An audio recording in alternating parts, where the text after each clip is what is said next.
Muito bem, John, vamos começar um outro vídeo. Hoje vamos falar sobre A Revolução dos Bichos, livro interessantíssimo e imperdível, ok? Vamos começar então, deixa eu me concentrar um pouquinho.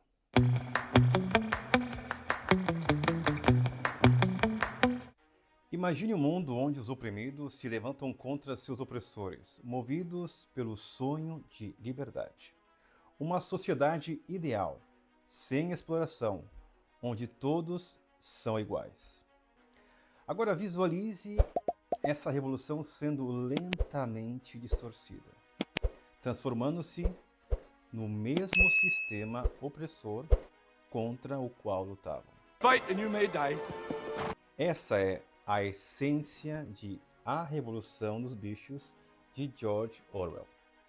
Uma obra que ultrapassa a literatura e se torna uma análise crítica sobre o poder, a manipulação e as trapaças políticas. Orwell construiu uma fábula simples na superfície, mas repleta de significados. E significados ocultos representando a Revolução Russa de 1917, mas também a ascensão do totalitarismo soviético. E ao longo dessa aula exploraremos a relação entre os personagens e as figuras históricas, suas conexões com o pensamento de Marx e Engels, mas também como a história continua atual.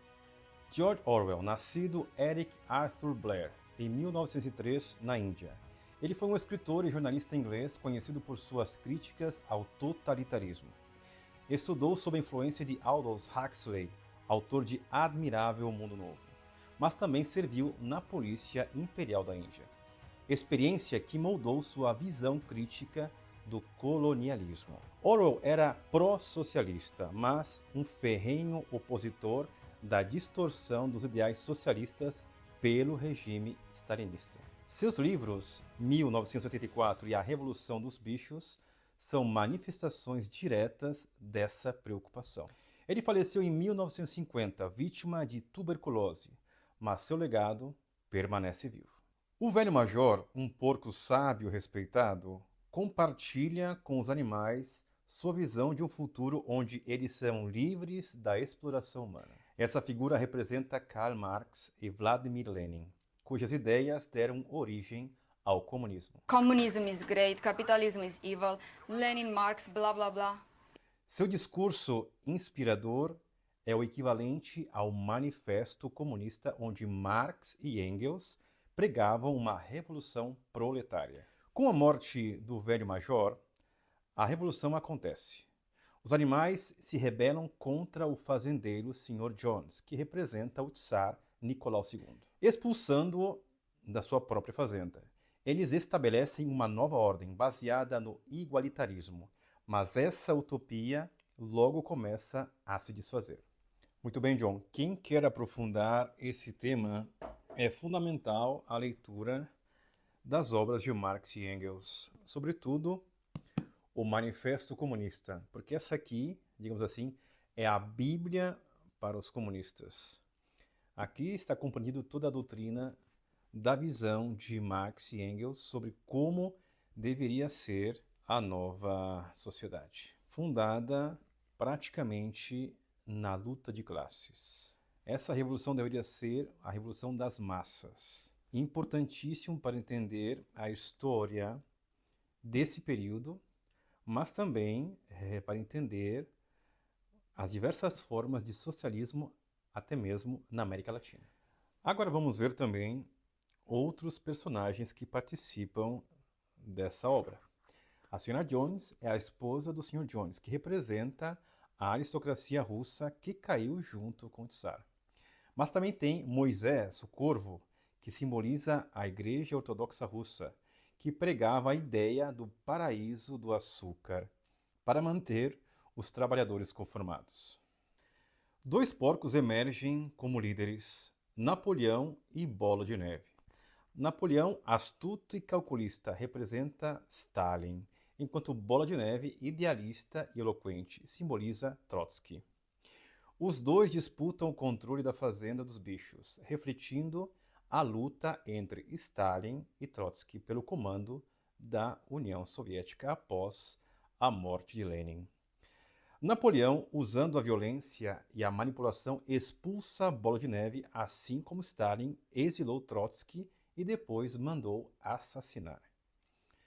A partir desse momento, a revolução começa a ser corrompida.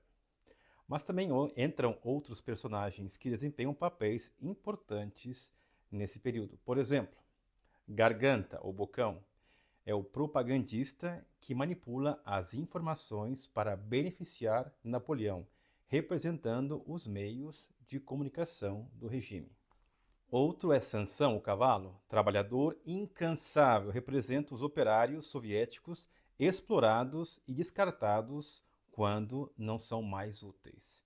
Mas também temos Benjamin, o burro, cético e pessimista, que representa os intelectuais que percebem a opressão, mas não se opõem ativamente. Mas também temos as ovelhas, que repetem slogans sem reflexão, ilustrando a manipulação das massas. John, sabe qual é a diferença entre um escritor e um escritor pensador? Por exemplo, C.S. Lewis é um escritor pensador. George Orwell é um escritor pensador. Sabe qual é o segredo deles? Os clássicos. Porque aqui estamos agora analisando uma obra, A Revolução dos Bichos, que é uma fábula. Mas onde nasceu a fábula? Dos gregos e dos latinos. Aqui, por exemplo, temos as fábulas de Esopo. Ele que é o pai desse gênero literário, as fábulas. Ou seja, trazer lições morais através não de personagens humanos, mas de animais. E Esopo foi um escritor grego do sexto século a.C. Depois, no primeiro século depois de Cristo, tivemos também um outro grande escritor latino-romano, que é Fedro, que basicamente ele pega a mesma base de Esopo. E esse é o segredo dos clássicos. Os clássicos formam atualmente. Esses grandes autores, C.S. Lewis e George Orwell, não são apenas escritores, são escritores pensadores. John, para compreender melhor essa obra que estamos analisando, é preciso relacionar com outras obras e outros autores. Eu selecionei apenas algumas dessas obras. Em primeiro lugar, a obra que estamos analisando, ou seja, A Revolução dos Bichos, mas também encontrei na minha coleção dos 100 melhores livros da literatura universal, a versão da coleção, ok? Mas eu vou também comentar esse livro aqui, da Utopia, de Thomas More, que é importante, e também O Admirável Mundo Novo, de Aldous Huxley. Outro livro que eu quero comentar também, que ajuda a entender em profundidade a obra que estamos analisando, são Os Cadernos do Cárcere, de Antônio Gramsci, importantíssimo para entender como o socialismo entrou na América Latina.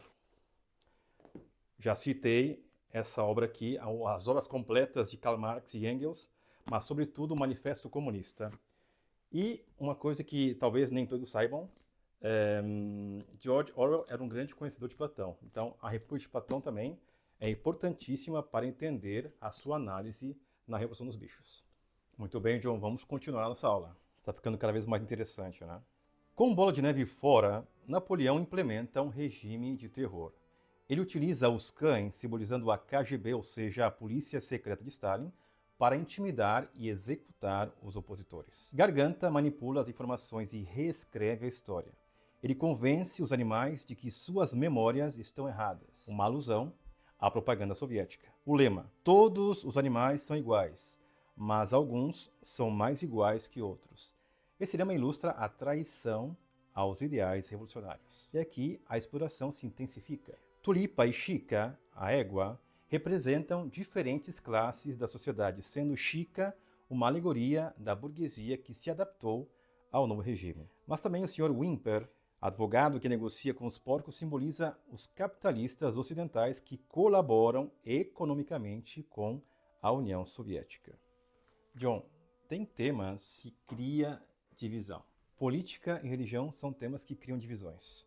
Mas também o futebol, mas sobretudo religião e política. E aqui não se trata de dizer nessa aula qual é o melhor e qual é o pior sistema político. Cada pessoa tem, digamos assim, o dever de se formar e se informar, porque somente através da formação e do estudo terá uma liberdade de consciência para fazer as próprias escolhas, ok? Então vamos continuar nossa aula. Napoleão se torna um ditador absoluto. As reuniões democráticas são abolidas, a história é reescrita e a memória dos feitos de Bola de Neve é totalmente apagada.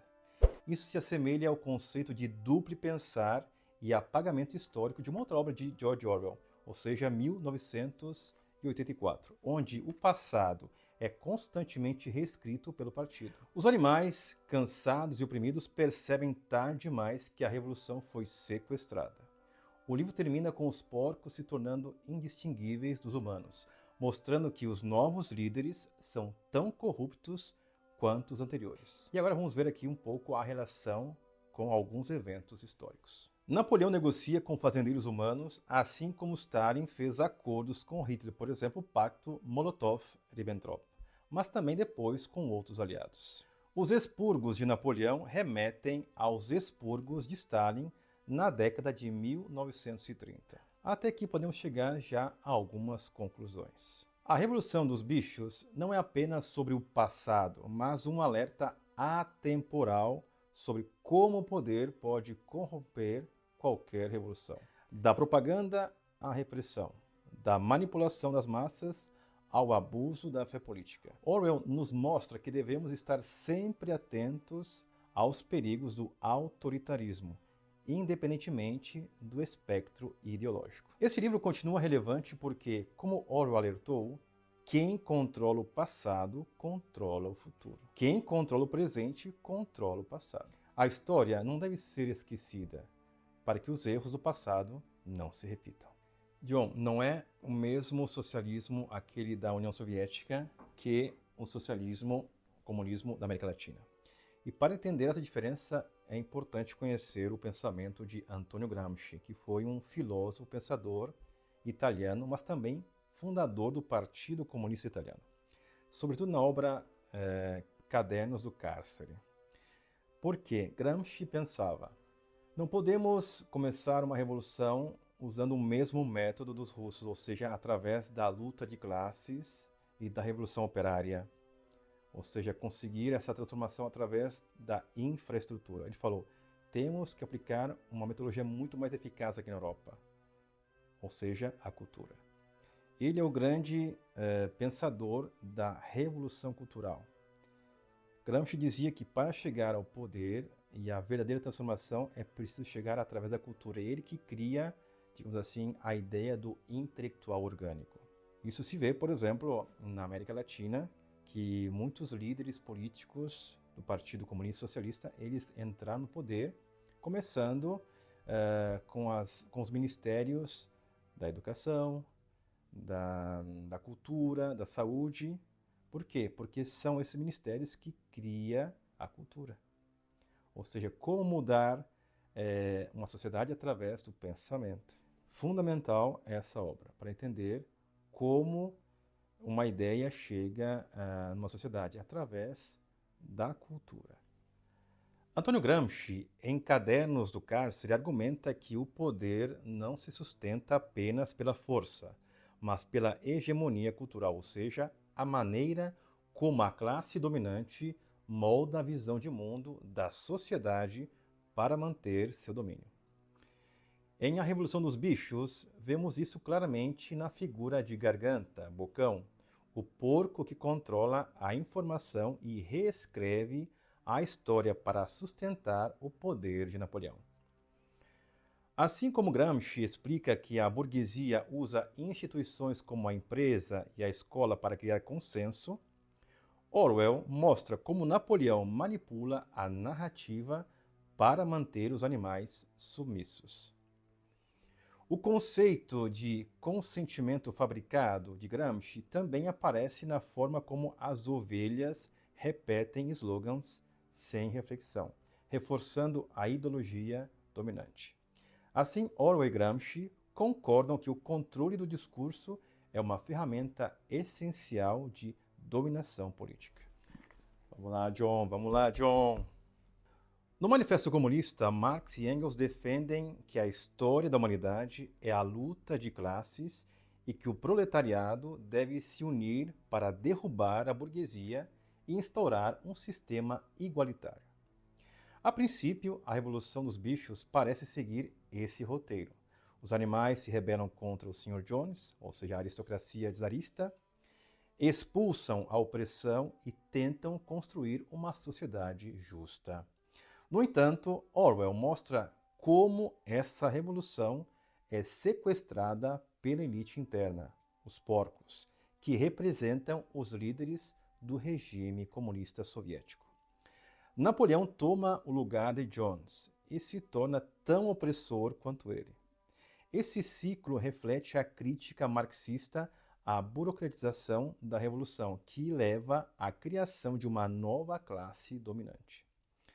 O final da fábula, onde os porcos e os humanos se tornam indistinguíveis, ilustra o conceito marxista de que, sem controle popular real, uma revolução pode resultar em uma nova forma de exploração.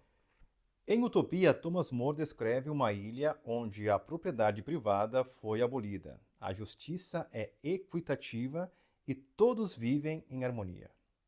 Esse sonho de uma sociedade ideal também move os animais na revolução contra Jones. No entanto, Orwell mostra como esse ideal é rapidamente subvertido. A principal crítica que Orwell faz ao pensamento utópico de More é que, sem vigilância e participação ativa do povo, qualquer utopia pode ser manipulada e transformada em distopia. Isso se reflete na maneira como os porcos gradualmente tomam privilégios para si, até que a igualdade inicial desaparece completamente. A frase "todos os animais são iguais, mas alguns são mais iguais que outros" desconstrói a noção utópica, mostrando que, na prática, as elites sempre encontram maneiras de se colocar acima dos outros. This same Sir Thomas More, here made before you all to be Lord Chancellor of the Realm. Muito bem, John. Agora vamos comentar rapidamente um autor, um filósofo que nós gostamos muito. Platão, a República de Platão. Deixa eu me concentrar um pouquinho. A República de Platão propõe um modelo de sociedade onde filósofos governam porque possuem sabedoria e justiça. Ele também alerta sobre os perigos da demagogia e da corrupção política, elementos que Orwell explora profundamente. Sobretudo no livro 4º, onde ele fala da cidade ideal. Nesse caso, Bola de Neve, que representa Trotsky, poderia ser visto como um líder mais próximo do ideal platônico, pois busca racionalizar e organizar a fazenda. No entanto, ele é expulso por Napoleão, que assume o poder de forma autoritária. Platão alerta que, sem uma educação crítica, a população pode ser facilmente enganada por líderes manipuladores. Em A Revolução dos Bichos, os animais mais ingênuos, como as ovelhas e Sansão, acabam sendo os mais explorados. A crítica de Orwell ecoa Platão. Um governo sem justiça e sem um povo consciente resulta em tirania.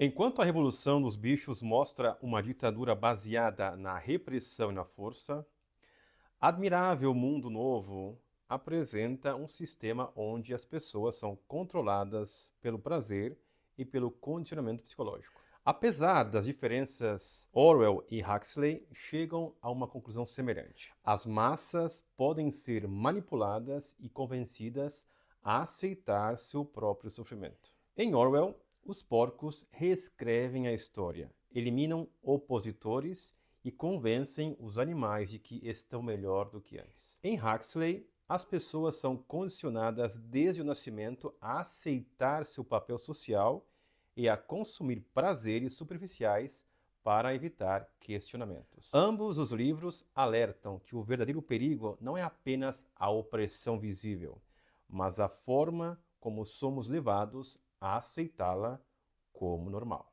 Read the Huxley novel that I signed more than 3 weeks ago. Ao relacionar a Revolução dos Bichos com Cadernos do Cárcere, Manifesto Comunista, Utopia, A República e Admirável Mundo Novo, percebemos um padrão. Toda a sociedade está em constante luta entre a liberdade e a dominação, entre a justiça e a corrupção. E Orwell nos ensina que o poder corrompe e precisa de limites, como diz Platão e Gramsci. A manipulação ideológica é a maior ferramenta dos regimes autoritários, como dizia Gramsci, mas também Huxley. Revoluções podem ser sequestradas e traídas por notas elites, como diz Marx e More. O controle da informação e da história é essencial para manter o poder, como diz Orwell e Huxley. A grande lição é que liberdade exige vigilância e também consciência crítica. Se a população não questiona o poder, repete slogans sem reflexão ou se deixa seduzir por promessas vazias. Está fadada a viver sob opressão, seja ela disfarçada de revolução ou de progresso. Muito bem, John. Não podíamos não citar uma outra obra de Orwell, ou seja, 1984, que é importante para concluir essa análise da Revolução dos Bichos. Se a Revolução dos Bichos é uma alegoria da Revolução Russa e da corrupção do socialismo, 1984 é a extrapolação desse processo para um regime totalitário absoluto. Publicado em 1949, 1984 retrata um mundo onde o Estado controla todos os aspectos da vida humana, desde a linguagem até os pensamentos, consolidando um poder que jamais pode ser contestado. O livro se passa na fictícia Oceânia, governada pelo partido e liderada pelo onipresente Grande Irmão, Big Brother. Seu protagonista, Winston Smith, trabalha no Ministério da Verdade, reescrevendo documentos históricos para que o passado esteja sempre alinhado com a versão oficial do presente. E esse é um dos principais conceitos do livro, eu acho que vocês lembram, né? Quem controla o passado, controla o futuro. Quem controla o presente, controla o passado. Esse totalitarismo extremo se assemelha ao regime stalinista, onde a propaganda e a censura apagavam a realidade para construir uma narrativa conveniente ao governo. No entanto, Orwell não se limitou a criticar o comunismo. 1984 é um alerta sobre qualquer sistema que utilize o controle da informação e da vigilância como ferramentas de poder. O partido impõe uma nova língua, chamada Nova Fala, Newspeak, cujo objetivo é limitar a capacidade do pensamento crítico. Ao reduzir o vocabulário, a população perde a habilidade de formular ideias que questionem o sistema. Isso dialoga com a tese de Gramsci sobre a hegemonia cultural. Controlar a linguagem significa controlar o pensamento e, consequentemente, a realidade. Em regimes totalitários, a propaganda transforma conceitos como liberdade e verdade em meros instrumentos ideológicos. Outro aspecto fundamental da distopia de Orwell é o conceito de duplo pensar, ou seja, doublethink, a capacidade de acreditar simultaneamente em ideias contraditórias. Isso é necessário para que os cidadãos aceitem as contradições do partido, como os lemas do regime. Por exemplo, guerra é paz, liberdade é escravidão, ignorância é força.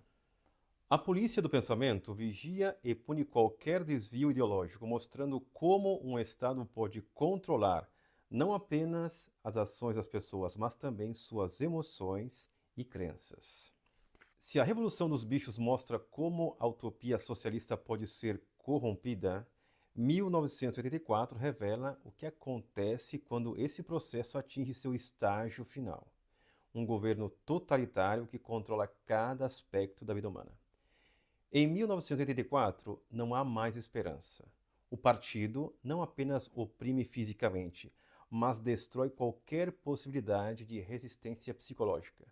Enquanto os animais da fazenda percebem no final que foram traídos, em 1984 a repressão é tão profunda que Winston Smith acaba amando o Grande Irmão.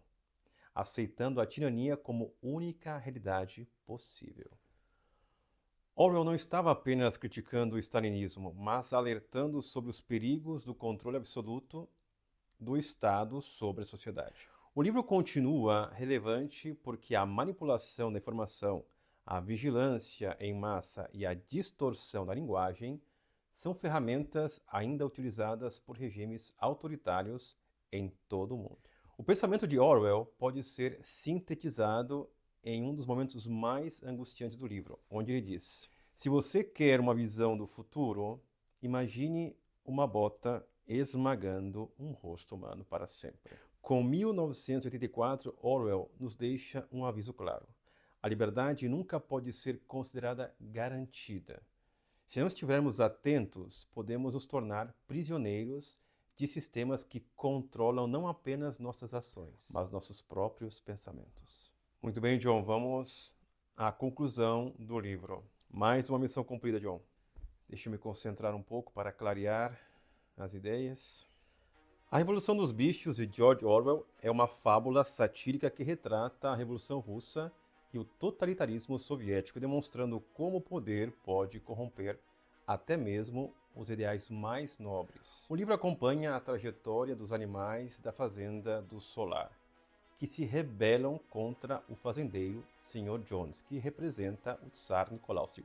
Eles tentam estabelecer uma sociedade igualitária. No entanto, a liderança dos porcos, especialmente Napoleão, que representa Stalin, gradualmente transforma a revolução em uma ditadura brutal, suprimindo a liberdade e explorando os trabalhadores. Os personagens e eventos do livro refletem figuras e acontecimentos históricos. Vamos repassar algum deles. O Velho Major, que representa Karl Marx e Lenin, cujas ideias inspiram a Revolução. Depois temos Napoleão, Stalin e Bola de Neve, Trotsky, que disputam o poder, com Napoleão eliminando seu rival e instaurando um regime totalitário. Também temos um outro personagem, Sansão, que representa os trabalhadores comprometidos, e Benjamin, os intelectuais céticos, que mostram como a classe trabalhadora pode ser explorada e manipulada. Temos também um outro personagem, um Garganta, que representa a propaganda oficial. Usa a manipulação para justificar os abusos do regime. Mas também temos Moisés, que representa a igreja, nesse caso a igreja ortodoxa, que mantém os animais distraídos com promessas de um paraíso futuro. Temos também as ovelhas, que representam os propagandistas do sistema, que reforçam as mensagens do poder sem reflexão crítica. A narrativa acompanha a degradação da revolução, culminando no famoso desfecho. Todos os animais são iguais, mas alguns são mais iguais do que outros. Vamos ver agora quais lições práticas podemos tirar desse livro. A primeira delas, que o poder corrompe. A história ilustra como líderes revolucionários podem se tornar opressores, alertando para a necessidade de vigilância contra abusos de poder. Uma outra lição é a manipulação da informação. A propaganda pode distorcer a verdade e reescrever a história para favorecer quem está no poder. Isso acontece em regimes autoritários e até em democracias modernas, através do fake news e também do controle midiático. Personagens como Sansão mostram como a lealdade cega ao sistema pode ser destrutiva. A falta de questionamento e ação permite que regimes autoritários se consolidem. Os porcos dominam porque são os mais instruídos. Orwell reforça que o conhecimento e o pensamento crítico são as melhores defesas contra a opressão. Muito bem, John, vamos concluir com uma breve reflexão final sobre o que aprendemos dessa leitura. Deixa eu me concentrar um pouquinho. Últimos insights. A Revolução dos Bichos continua sendo um alerta sobre os perigos do autoritarismo, do abuso de poder e da manipulação das massas. A obra nos ensina que nenhuma sociedade está imune a essas dinâmicas e que devemos estar sempre atentos para não repetir os erros do passado. Como disse Orwell, a história é escrita pelos vencedores, mas cabe a nós questioná-la. Eu gostaria de concluir essa aula com um breve poema Fernando Pessoa. O mundo é de quem nasce para o conquistar, e não é de quem sonha que pode conquistá-lo. ainda que tenha razão. E como diz também Fernando Pessoa, tudo vale a pena quando a alma não é pequena. Muito bem, John. Como hoje é domingo, aproveito para descansar, depois de ter feito um estudo, uma análise tão profunda da Revolução dos Bichos. O que eu gosto de fazer no final de semana é fazer palavras cruzadas. Alguns estudos afirmam que fazer palavras cruzadas ajuda a desenvolver a nossa parte lógica. Mas o meu passatempo preferido é, sem dúvida, ler histórias em quadrinhos, sobretudo essas aqui da Walt Disney. Gosto muito do Tio Patinhas, do Pato Donald, do Mickey. E Tio Patinhas é interessante porque aqui é o exemplo do capitalismo forte, ou seja, até mesmo o capitalismo tem as suas críticas, né? E aqui se vê como ele explora os seus trabalhadores, exigindo muito e pagando pouco. Mas até mesmo as suas relações familiares com o sobrinho Pato Donald e tudo mais. As histórias em quadrinhos são também autênticas fábulas.